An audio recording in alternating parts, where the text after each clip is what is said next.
करेजा बिहार में कितना पावर बा यह बात के एहसास दिलावता। तू तो हमार ना भइलू और देख ल प्यार करे खातिर लोग पाकिस्तान से आवता।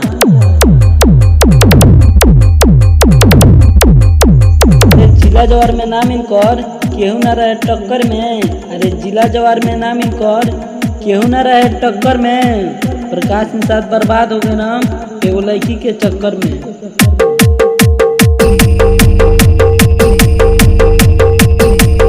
सवेरे के खिले वाला फूल खिलता शाम के। लगता हमसे ज्यादा प्यार करे वाला मिल गइल बाटे हमरे जान के।